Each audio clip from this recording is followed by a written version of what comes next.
जे नॉनव्हेज खात नाही आहे त्यांच्यासाठी ही चांगली पर्वणी आहे। इतका घमघाट सुवास सुटला त्या भाजीचा। बघा ह्याचा कलर बघा किती छान आलेला आहे। तुम्ही जर ही सुक्की भाजी जरी केली ना तर ही डब्याला सुद्धा नेता येते। नमस्ते, मी कल्पना, आजी नातीच्या किचनमध्ये तुम्हा सर्वांचं स्वागत आणि मनापासून शुभेच्छा। आपण हा सोया मसाला कसा बनवायचा आहे दाखवणार आहे आणि ह्या सोयाचा उग्र वास येऊ नये म्हणून त्यासाठी काही टिप्स आहेत त्या पण सांगणार आहे। ही भाजी आमच्या सगळ्यांना खूप आवडते। तुम्हाला जर ही रेसिपी आवडली असेल तर लाईक करा, कमेंट करा, सबस्क्राइब करा।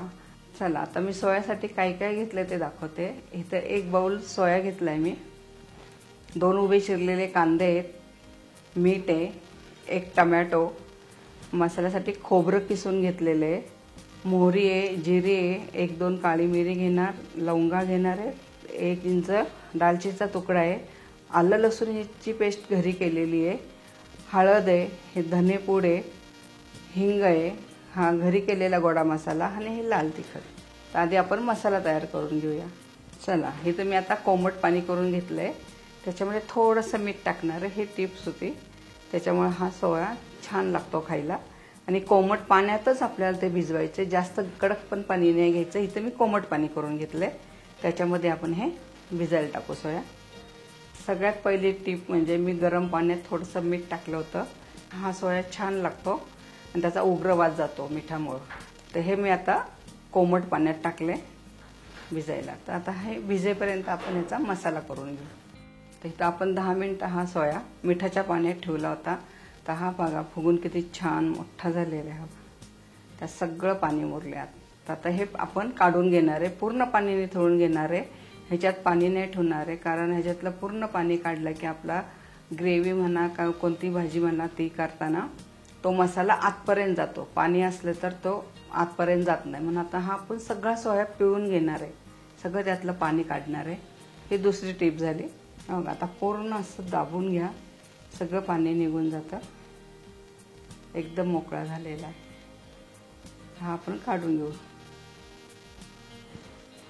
त्याप्रमाणे सगळा सोया आपण असा पिळून घेणार आहे। त्या मिठामुळं आणि आता हे पिळून घेतल्यामुळे ह्याचा पूर्ण उग्र वास जाणार आहे आता। चला आता मी ते 1 बारका चमचा तेल टाकलेलं आहे।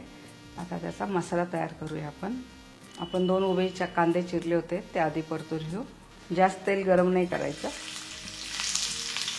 आता हा कांदा लवकर आपला मऊ होण्याशिवाय किंवा सोनेरी रंगावर परतायचा आहे, तर आपण ह्याच्यात थोडंसं मीठ घालणार आहे, म्हणजे पटकन हा मसाला तयार होतो।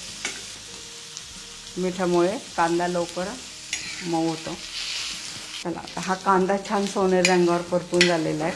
त्यात आपण थोडेसे खडे मसाले टाकणार आहे आपण। 2-3 लवंगा ह्या तेलामध्ये छान होतात, 2-3 मिरे आणि दालचिनीचे तुकडे। तर हे आपण छान परत परतून घेणार आहे हे मसाले। तमालपत्र आहे, तर हे कांद्याबरोबर छान परतून घेतोय आपण। मोठं असेल तर तुम्ही बारीक तुकडे केले तरी चालतं आहे, म्हणजे परतायला बरं पडतं। हे मसाले पण आपले छान परतून झाले, कांदा पण सोनेरी रंगावर परतलेला आहे आपण। आता आपलं राहिले खोबरं, तर हे एका बाजूला करू। खोबऱ्याला तेल नको आहे म्हणून आपण नंतर टाकतो। तर हे तेल सगळं संपलेलं आहे, आपल्याला खोबरं फक्त भाजून घ्यायचं आपल्याला ह्याच्यात। हे पण छान खरपूस असं भाजून घ्यायचं, म्हणजे मसाला छान होतो आपला। हे खोबरं पण आपलं छान तांबूस रंगावर खरपूस असं भाजून घेतलेलं आहे हे। आता हे कांद्यामध्ये मिक्स करूया। तेलामध्ये खोबरं टाकलं ना की परतलं जात नाही आणि वाटायला त्रास होतो, म्हणून असं कोरडं भाजून घ्यायचं। आता शेवटी टाकूया टोमॅटो। टोमॅटो आपल्याला जास्त परतायचं नाही, फक्त एकसारखं हलवून घ्यायचं आहे। मग आपला हा मसाला तयार झालेला आहे। हा थंड झाला की आपण मिक्सरमधनं काढू। टोमॅटो असल्यामुळे ह्याला पाणी नाही घातलं तरी चालतं, टोमॅटोचंच पाणी सुटतं वाटताना। मसाला पण खूप छान झालेला आहे आपला बघा। तर आपण ह्याला थंड करायला ठेवू आणि नंतर मिक्सरमधनं काढू। चला हा आपण भाजून घेतलेला मसाला थंड झालेला आहे, तर हा आता आपण मिक्सरमधनं काढून घेऊ।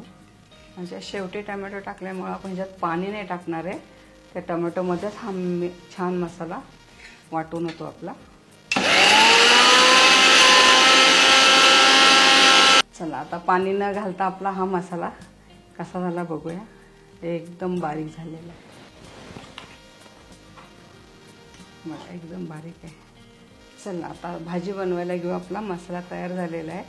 तर इथं मी पातेल्यात 2 चमचे तेल टाकलेले आहे. तर हे तेल चांगलं गरम झालं आहे आपलं. ह्याच्यात टाकणार आहे आपण थोडीशी मोहरी. असे तडतड आवाज आला पाहिजे मोहरी टाकल्यावर, म्हणजे फोडणी चांगली बसते. आता टाकणार आहे आपण जिरं, आलं लसूणची पेस्ट घरी केलेली आहे. ते छान परतून घेऊ आलं लसूण. चला आता भाजी करण्यासाठी तर मी कढईत 2 चमचे तेल टाकलं. ते फोडणी घालायच्या आधी मी जो आपण सोया पिळून घेतला होता ना, तो तेलामध्ये आपण परतून घेणार आहे. मग त्याचा सगळाच उग्र वास येतो जाईल. ही टिप नंबर 3 होती. जास्त तळायचं नाही आहे, फक्त तेलामध्ये आपण कुरकुरीत करून घेणार आहे. लगेच काढणार आहे आपण. हे थोड्या तेलामध्ये आपण हा सोया छान परतून घेतला आहे. त्याचा फक्त रंग बदलण्यापुरता आपण परतला आहे त्याला. बघा एवढंच परतून घ्यायचं आहे. आता हे एका डिशमध्ये आपण सोया काढून घेऊ. चला आपण हे सोया छान तेलामध्ये परतून घेतलं, ते काढलं. त्याच्या राहिलेल्याच तेलामध्ये आपण याची फोडणी करूया. त्यात घालणार आहे थोडी मोहरी. मोहरी छान तडतडली की आपण घालतोय जिरे. हा हिंग आहे, थोडीशी हळद, ही धनेपूड आहे, जिरे पूड. आता आपण जो मसाला तयार केला आहे तो टाकणार आहे त्याच्यात.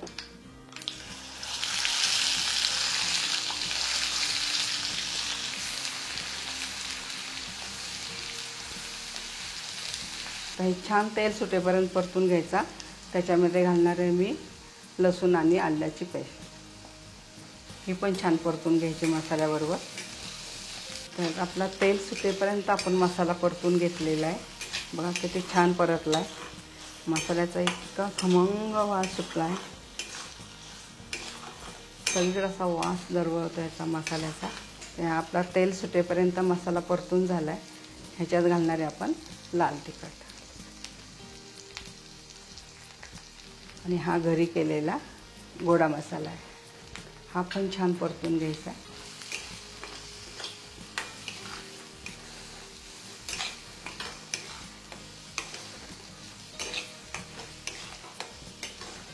कोणतीही मसाला परताना मोठा गॅस करायचा नाही, मंद आचेवरच हा मसाला छान परतून होतो. तेल सुटेपर्यंत आपण परतला याला. बघा आपला कुठं चिटकला नाही, काही नाही आहे, करपला नाही.